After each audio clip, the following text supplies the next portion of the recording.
সংসারও ভেঙে গেল মাহিয়া মাহির। আলোচিত চিত্রনায়িকা তিনি কিন্তু মাহিয়া মাহি, তিনি কিন্তু এবার নির্বাচনে এসে খুব আলোচনা এসেছিলেন। নির্বাচনে সংসদ সদস্য হওয়ার জন্য তিনি কি না করেছেন, এত প্রচারণা করেছেন, এত জায়গায় গিয়েছেন, তারপরেও কিন্তু তিনি কোনো ভোটই পাননি। জামানত পর্যন্ত হারিয়েছেন, অল্প কিছু ভোট পেয়েছেন। এবং তারই রেশ কাটতে না কাটতেই তার যে স্বামী, দ্বিতীয় স্বামী রাকিব, তার সাথে কিন্তু তার সম্পর্ক কিন্তু খুবই খারাপ হয়ে গেছে নির্বাচনের পর থেকে।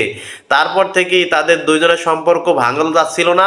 সর্বশেষ মাহিয়া মাহি তিনি ফেসবুকে লাইভে এসে জানিয়েছেন দেশবাসীকে যে তাদের দ্বিতীয় সংসারটাও ভেঙে গিয়েছে, তাদের নিজেদের মধ্যে বনিবনা হচ্ছিল না, তাই তার বিয়ে ভেঙে গিয়েছে। তাদের কিন্তু একটা সন্তানও রয়েছে আপনারা জানেন, তারপরেও কিন্তু তাদের সংসারটা টিকলো না। আসলে এদের সংসারটা কিভাবে টিকবে তা এরাই জানে, কারণ পরিমণির কিন্তু অলরেডি 5টা সংসার ভেঙে গিয়েছে, এবার পরিমণির হবে 6ষ্ঠ বিয়ে।